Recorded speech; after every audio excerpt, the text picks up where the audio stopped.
Halvad toll plaza ઉપર traffic jam થયું છે। હળવદ ધાંગધ્રા હાઈવે ચક્કાજામ થયું છે। સોરડી પાસેના ટોલ ટેક્સ ઉપર ડ્રાઈવરનો ચક્કાજામ અહીંયા સામે આવ્યો છે। ડ્રાઈવરને માર મરાતા ડ્રાઈવર્સે ચક્કાજામ કર્યું છે। વહેલી સવારથી ટોલ નાકાથી વાહનોની અવરજવર બંધ થઈ છે। હળવદ ધાંગધ્રા નેશનલ હાઈવે પર વાહનોની લાંબી કતારો હાલ લાગી છે।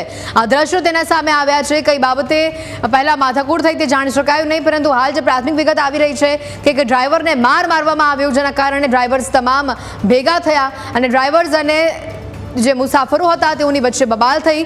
હળવદ ટોલ પ્લાઝા ઉપર ટ્રાફિક જામના દ્રશ્યો, હળવદ ધાંગધ્રા હાઈવે ચક્કાજામની આ તસવીરો, સોરડી પાસેના ટોલ ટેક્સ ઉપર ડ્રાઈવરનો ચક્કાજામ સામે આવ્યો। વધુ માહિતી મેળવીશું। ફોન લાઈન ઉપર સંવાદદાતા વિજય અહીંયા જોડાયા છે।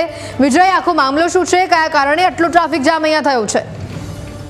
જી, એટલી વાત કરવામાં આવે તો વહેલી સવારે જે સોરડી ટોલ પ્લાઝા જે ધાંગધ્રા હળવદ હાઈવે ઉપર આવેલો છે, ત્યાં કોઈ ડ્રાઈવરને કોઈ અજાણ્યા શખ્સો દ્વારા માર મારવામાં આવ્યો હતો। ત્યારે માર મારવાને લઈ જે તમામ વાહન ચાલકોના ડ્રાઈવરો રહ્યા, ટ્રક ચાલક ડ્રાઈવર, તેઓએ ત્યાં ટોલ પ્લાઝા ઉપર ચક્કાજામ કર્યો હતો અને હાલ તો પોલીસ ઘટના સ્થળે પહોંચી છે। વહેલી સવારથી જ વાહનોની કતારો લાગી છે અને ટ્રાફિક જામના દ્રશ્યો જોવા મળી રહ્યા છે। જી હેતવી।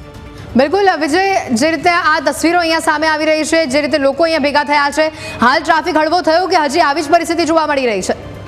જી, હાલ તો જ્યાં સુધી હજુ સુધી ત્યાં ટ્રાફિક જામના દ્રશ્યો જોવા મળી રહ્યા છે। ત્યાં પોલીસને ઘટના સ્થળે પહોંચી અને તપાસ હાથ ધરી છે કે આ ડ્રાઈવરને કયા શખ્સોએ માર્યા છે અને કયા કારણોસર મારવામાં આવ્યો છે, તે અંગે પોલીસ દ્વારા હાલ તપાસ હાથ ધરવામાં આવી રહી છે।